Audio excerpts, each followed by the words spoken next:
Pembangunan Ibu Kota Negara dengan saya sendiri, Afrelia Zarani, absen 6 sebagai Menteri Energi dan Sumber Daya Mineral. Saya Bena Rizkia, absen 8 sebagai Menteri Pekerja Umum dan Perumahan Rakyat. Saya Cikara Raisa Uas, absen 9 sebagai Menteri Perencanaan Pembangunan Nasional. Saya Mega Syarika Musyarofa, absen 24 sebagai Menteri Keuangan. Saya Nur Fauzia, absen 29 sebagai Menteri Agraria dan Tata Ruang. Saya Batari, absen 36 sebagai Menteri Perhubungan. Selamat menyaksikan! Ada satu hal yang patut betul kami sadari, bahwa memang indah kepulauan kami ini. Menggugus, berjajar indah alami. Disitulah letak kekuatan kami.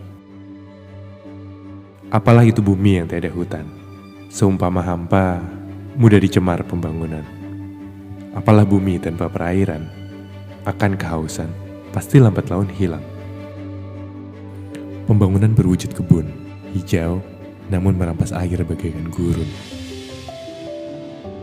Sudah saatnya alam itu kembali, sebagai bentuk syukur atas berkat ilahi dan jalinan relasi alam, jasmani, dan rohani. Biarlah jawaban itu berawal dari jajaran pemerintahan. Letaknya berdekatan, memudahkan untuk saling bergandengan tangan, menjalankan amanah jabatan, mengayomi masyarakat dalam keluhuran Pancasila dan kebinekaan. Ada nikmat yang agung di tengah danau yang merefleksikan nilai-nilai luhur di kedalamannya. Tempat ini menjadi kebanggaan yang menjuru. Pesan untuk anak-anak kami agar tumbuh tanpa melupakan masa lalu. Bahwa sungguh damai, hidup berdampingan tanpa berseteru. Dalam budaya, tercipta karya anak bangsa dan disiarkan di atas panggung dunia. Seperti dalam singgasana Astana, sebagai garda terdepan bukti peradaban. Manusia kembali belajar pada interaksi urban dan hutan, memberikan ruang untuk bangunan dan perencanaan agar menjadi dorongan dalam mengubah kebiasaan. Sinergi itu dimulai dari 3 lembaga, lalu turun ke daerah penghuni yang terintegrasi, antara ruang publik yang asri. Ada kemerdekaan dalam pergerakan, sebuah persembahan dalam dunia masa depan, kota yang cerdas dan berkelanjutan. Sungguh kami yakin, masih ada jawaban di antara alam dan peradaban. Kota pun dapat menggugus di antara hutan. Jangan-jangan sesederhana itu definisi kesejahteraan, yaitu saat pembangunan menunjang perbatasan, serta arah dan tujuan perkotaan, tanpa mengurangi kemudahan pembangunan. Saat dunia ikut bernapas dari jantung hati Kalimantan. Assalamualaikum warahmatullahi wabarakatuh. Selamat pagi, salam sejahtera untuk kita semua. Hadirin dan para undangan yang berbahagia, acara peresmian pembukaan Rapat Kerja Nasional terkait Pembangunan Ibu Kota Negara atau IKN tahun 2022 akan segera dimulai. Menteri Pekerjaan Umum dan Perumahan Rakyat serta Menteri Perhubungan akan menyampaikan laporan mengenai pembangunan Ibu Kota Negara. Untuk itu, waktu dan tempat dipersilahkan. Saya izin menyampaikan laporan.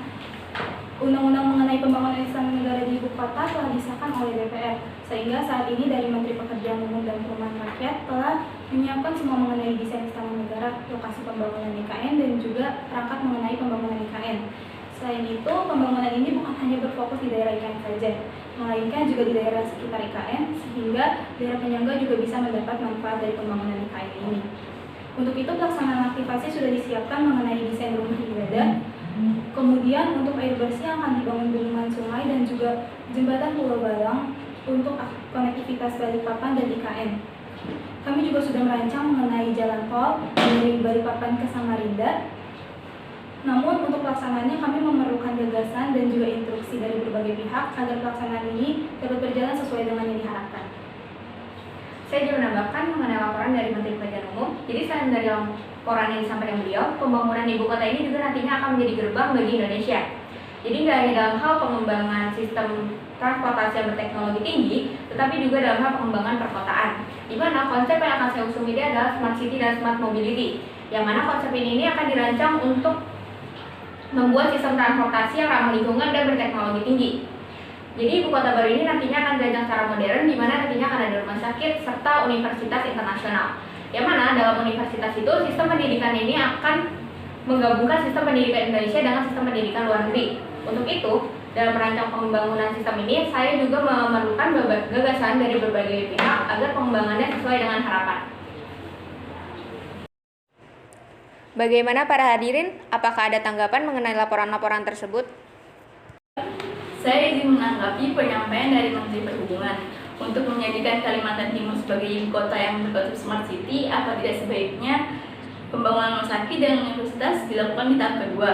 Karena di tahap pertama ini kita akan membangun kantor presiden, kantor menteri, kantor DPR, dan istana negara yang nantinya akan membutuhkan lahan sekitar 3.000 hektar. Untuk pembangunan tahap kedua akan dibangun rumah sakit, universitas, dan lain-lain. Sehingga nanti akan dibutuhkan lahan sekitar 2.000 hektar sampai 3.000 hektar. Sehingga bisa dibuat kota taman, kota yang indah, dan lain-lain. Untuk membuat kota ini berkembang menjadi kota yang menarik, yang memiliki konsep smart city, ibu kota yang baru akan menjadikan sebuah kota metropolitan baru. Sehingga tidak lagi seperti kota-kota yang selama ini ada. Kota yang kecil akan menjadi kota yang besar. Saya setuju dengan pendapat yang dipaparkan oleh Menteri Agraria dan Tata Ruang, karena jika dirinci total luasan wilayah ibu kota negara di Kalimantan Timur ialah 256.000 hektar, dengan wilayah yang akan dibangun sekitar 199.000 hektar sebagai wilayah pengembangan. Kemudian sekitar 56.000 hektar ini akan dijadikan sebagai kawasan ibu kota negara sendiri, dan 6.700 hektar lagi akan dijadikan kawasan inti. Dengan total luas tersebut, hanya 20% yang akan menjadi hutan area dan 80% akan menjadi hutan. Sehingga wilayah IKN akan menjadi wilayah forest city atau kota hutan yang diklaim akan menjadi paru-paru dunia. Selain itu, pemerintah juga telah menyiapkan pembibitan atau pembenihan yang akan menghasilkan 15 juta benih setiap tahun, di mana bibit tersebut akan ditanam kembali di tempat-tempat yang menjadi gundul saat ini. Sesuai yang telah dipaparkan oleh laporan Menteri Perhubungan, IKN juga memanfaatkan energi terbarukan yang berasal dari energi surya dan listrik, yang selanjutnya transportasi di IKN akan terintegrasi satu sama lain dengan moda non-motor yang ramah lingkungan. Seperti yang dikatakan Menteri Perencanaan Pembangunan Nasional bahwa wilayah IKN termasuk kawasan penyumbang paru-paru dunia. Bahkan selain itu juga dikenal sebagai wilayah penghasil sumber daya alam terbesar di Indonesia sebagai penghasil energi, batubara, serta minyak dan gas bumi. Namun aktivitas industri terutama batubara dapat menyebabkan krisis luar biasa bagi lingkungan dan masyarakat di sekitar wilayah tersebut. Sungai-sungai mulai rusak dan mengalami pencemaran yang ditandai dengan berubahnya warna air sungai, sedimentasi atau pendangkalan karena lumpur-lumpur, serta ribuan ikan banyak juga yang mati dan beberapa daerah menjadi langganan banjir. Sedangkan warga di sekitar, khususnya masyarakat adat Dayak dan petani, tidak hanya kehilangan lahan, bahkan sampai dipindah paksa oleh perusahaan yang menyebabkan mereka kehilangan mata pencaharian dan krisis air bersih. Pertambangan batubara adalah pilihan yang salah untuk masa depan bangsa demi menambah pundi-pundi APBN. Terlebih sampai mengorbankan masyarakat sekitar wilayah pertambangan. Dampaknya adalah pranata sosial dan kearifan tradisi warga masyarakat akan hancur. Ibaratnya seperti banyaknya generasi muda hilang, tenggelam di lubang-lubang sisa galian tambang. Dan yang tersisa hanyalah limbah lumpur dan banjir yang membuat bangkrut di wilayah warga kota Samarinda. Pemerintah Provinsi Kalimantan Timur seharusnya dapat belajar dari pengalaman kejayaan era industri kayu yang akhirnya runtuh karena tidak pernah melakukan penanaman kembali secara serius. Namun pohon di belantara Borneo masih bisa tumbuh, tapi setelah batubara habis terkeruk tidak akan bisa tumbuh lagi.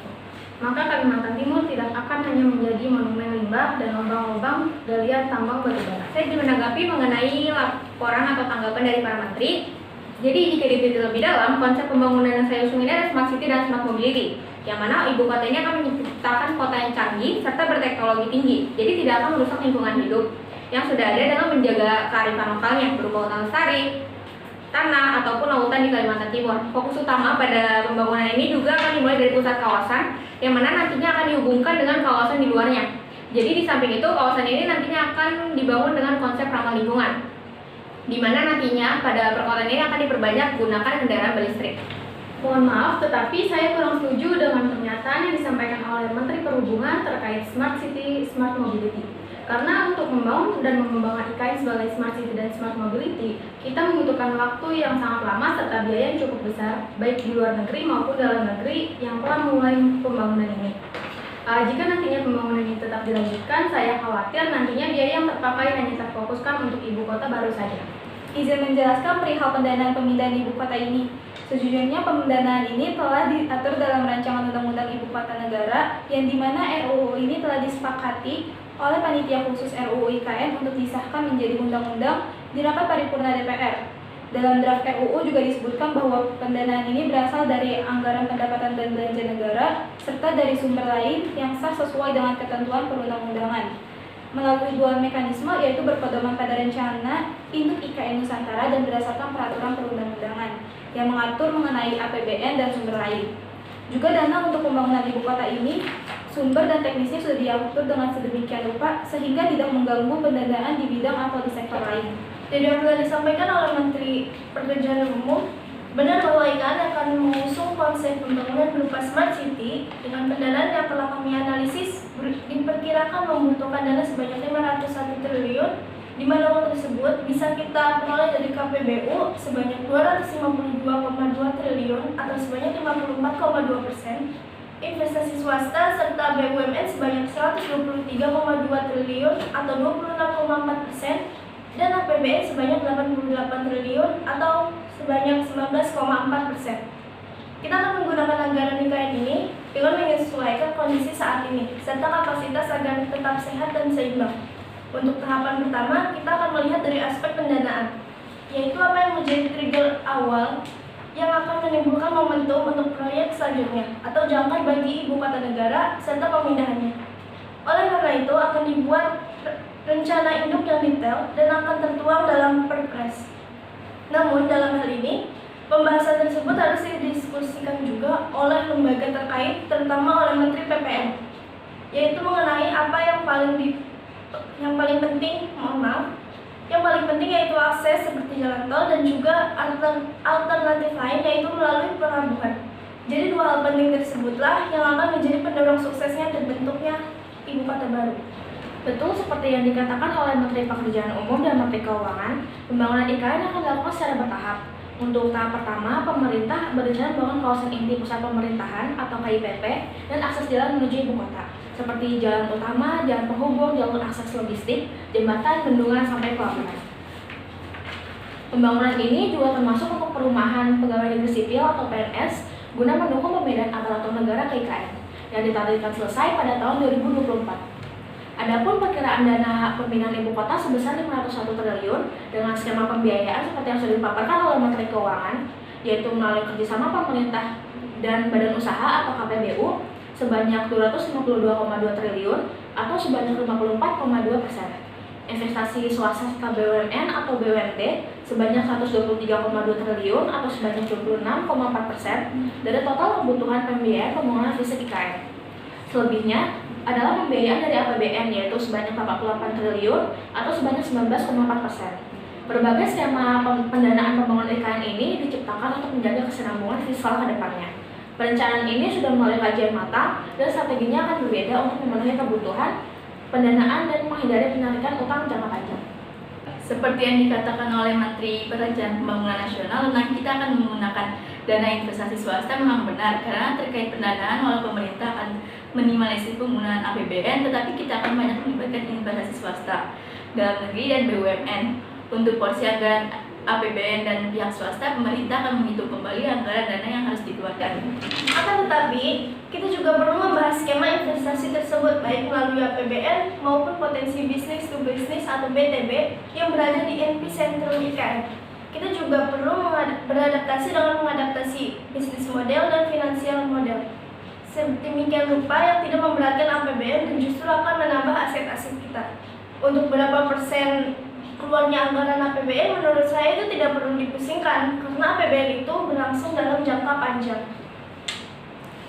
Baik, saya izin menyampaikan kesimpulan dari Rapat Kerja Nasional mengenai Pembangunan Ibu Kota Negara atau IKN tahun 2022, yaitu rancangan mengenai pembangunan ibu kota baru telah diatur dengan sedemikian rupa, dengan mengambil konsep pembangunan yang diusung, yaitu Smart City, Smart Mobility, yang dirancang untuk membuat sistem transportasi yang ramah lingkungan dan berteknologi tinggi.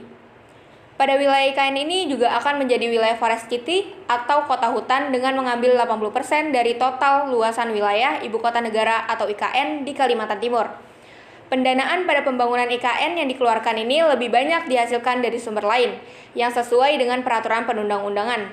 Sedangkan dari APBN sendiri lebih diminimalisir, karena APBN sendiri banyak diperlukan untuk di sektor lain, seperti pendidikan, pertahanan, dan keamanan, kesejahteraan rakyat, dan sebagainya. Untuk itu, agar meminimalisir adanya permasalahan dana di sektor lain, pendanaan pembangunan ibu kota baru ini akan lebih banyak diambil dari sumber lain. Hadirin dan para undangan yang berbahagia, demikianlah rangkaian acara rapat kerja nasional pada pagi hari ini. Atas ketersediaan waktu dan tempat, kami ucapkan terima kasih. Wabillahi taufiq wal hidayah. Wassalamualaikum warahmatullahi wabarakatuh.